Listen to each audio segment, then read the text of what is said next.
best early access experience I've ever had. A bunch of computers just decked out. Those were the kind of lowlights. Other than that, honestly, everything was great about the game, and that's just real talk. I tell it like it is. Hi everyone, my name's Cisco. Welcome to the channel. I'm trying something new here with an After Hours review. Since I can't get early access review copies, believe me, I've been trying. I'm trying this creative approach with After Hours. I worked a lot of closing shifts, so I'm trying to apply that experience here. And it's basically a normal review, just after hours of playing. I'm just gonna have fun with it. It's hard to get views without being early, so I decided to just, you know what, I'm gonna play the game, I'm gonna have fun, and then I'm gonna tell it like it is. This is an in-detail, unbiased review with late gameplay. Welcome to After Hours. We close in 10 minutes. Character customization. Starfield has deep character customization. You can choose body size, which is a welcome and wanted thing. You can customize nearly everything about the face, nose, and teeth. And traits really do add another layer to your story. I went with the Dream Home perk. You have a loan on a 2-bedroom house for $125K. You can choose to keep it or let the bank foreclose. Bethesda seriously did an amazing job here, giving us choice and depth. You can seriously make anybody. Hey yo, what's up? Thanks for watching this video. I got some free V-Bucks for you, you feel me? Like and subscribe for more. Thanks for watching. I'll see you next. Graphics. Starfield is definitely next gen. I played in 4K with an RTX 3080 on a Ryzen 9 CPU, getting about 40-ish frames per second, which doesn't bother me for single player games. I know it might bother some, but it doesn't bother me. The lip sync and character models look more and more lifelike. There's not a lot of cinematics in Starfield. Actually, there's very little. But some of the best are when you're using your spaceship. They still haven't gotten old. Make a new ship, buy a new ship. I still found myself enjoying the grab jumps and planet taking off. It's a shame that there wasn't more cinematics in the game. They really dropped the ball on that one. Story. Story was probably the best of Bethesda for me. Finding the artifacts, obtaining powers, and finding out you can traverse multiverses. There's a part of the game where the hunter kills a companion and chases you through the streets of New Atlantis. That definitely had me at the edge of my seat. It was a nice twist and tough decision to make, whether to stay in the lodge or to go to the Eye. The ending was hard to take in, but it's kind of genius.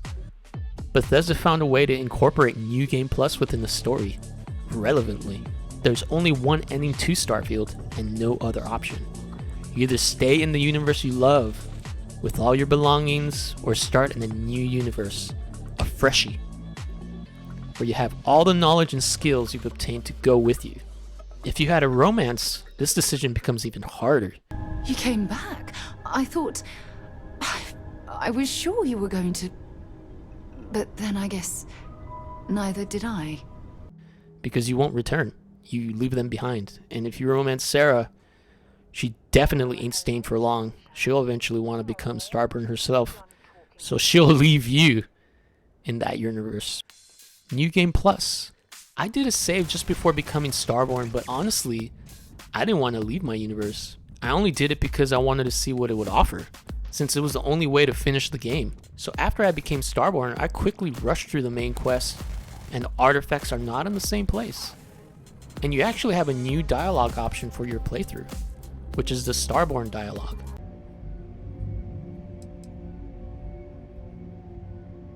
You sound so... certain. But the stranger's right. This is actually a very high detail that Bethesda has added that frankly is ahead of the time.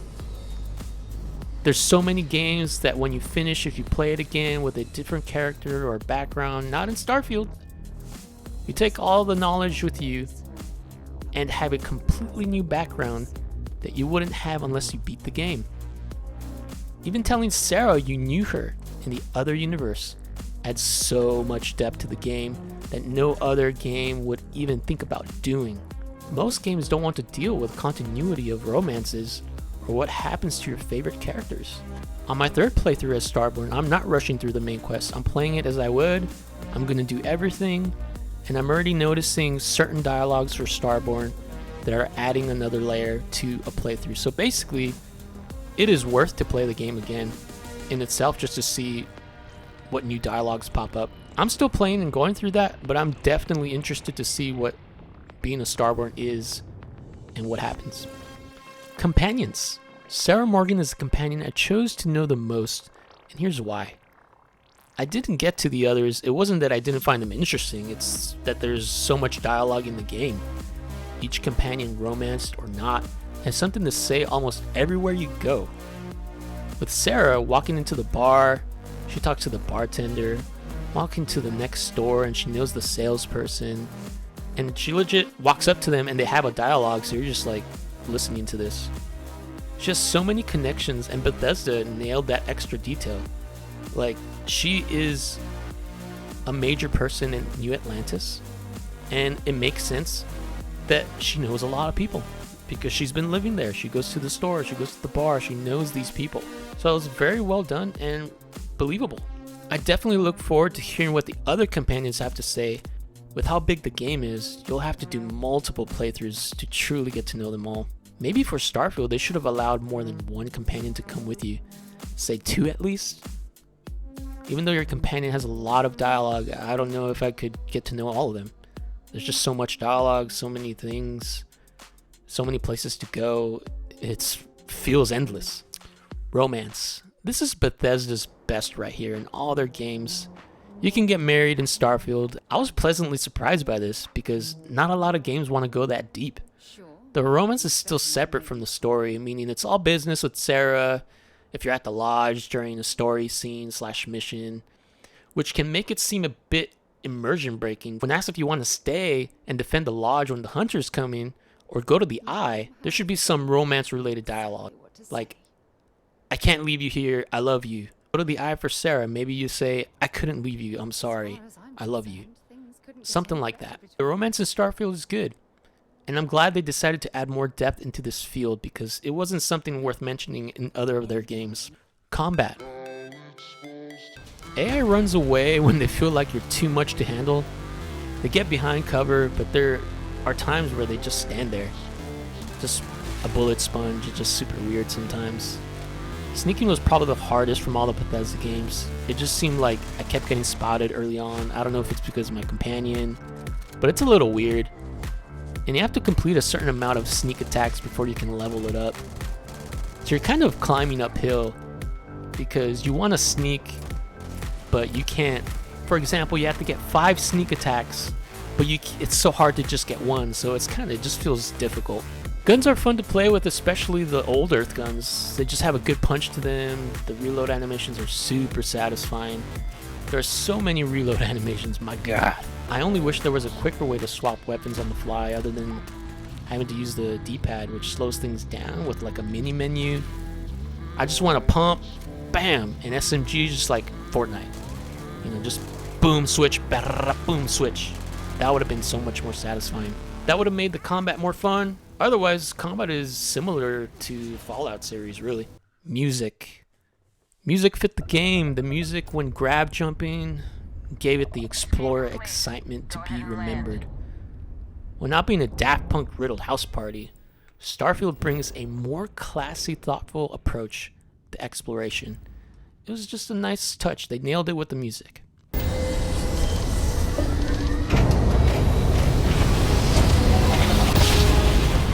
What could be better? Epilogue, it's mostly just 2 sentences of what happens in the future. It's not my favorite because I think it's an easy way out to restart all over. It would have been nice to have a proper send-off or even a deeper talk with one of your companions before making the decision to leave the universe behind. Just think about that. You have this big decision and it's just kind of like, go if you have to.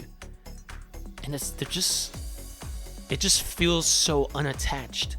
Like, this happened in Baldur's Gate 2. Just, you go through these whole things with your companions, this epic journey, and it's just really feels like, okay, bye.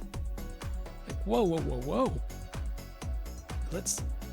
Let's go out to dinner first. Let's have a cup of coffee and let's talk about this. Jesus Christ. Like, why are they just leaving?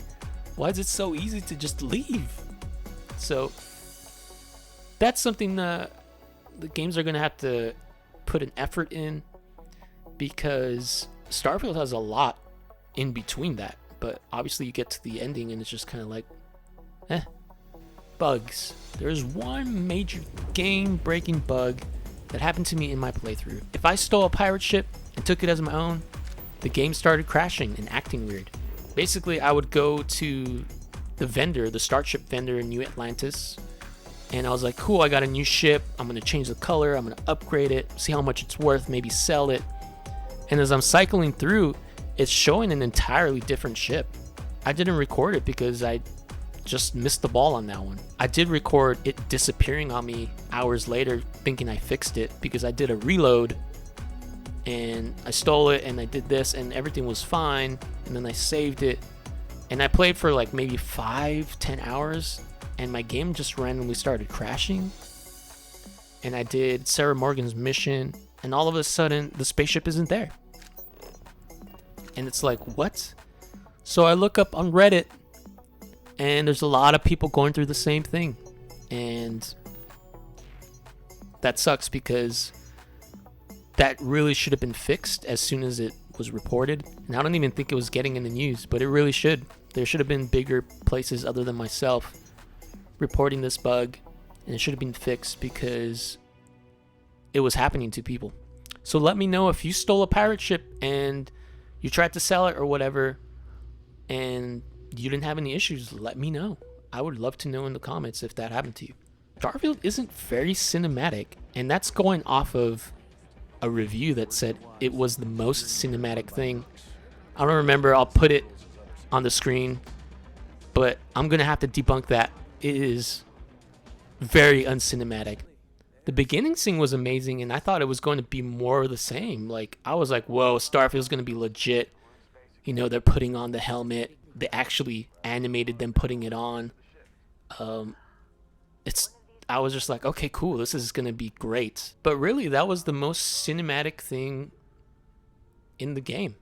That's something, honestly, Starfield needs to change. Starfield is a large game. There's so much to do however you want to. Despite a lack of cinematics, loading screens, and a game-breaking bug, it does check all the boxes for a great RPG. Deep character creation and a huge amount of dialogue. Add in building your own ship, space exploration, space battles, and an interesting new game plus. Starfield is a game that people will be playing for a long time. I'm actually going to jump back in, and if it wasn't for making this review, I'd be playing right now. But these videos take work, and I would appreciate your support with like and subscribing. That would make my day. And thanks for being here. I really appreciate it. Much love and peace to you. And let me know what you think of this new After Hours video.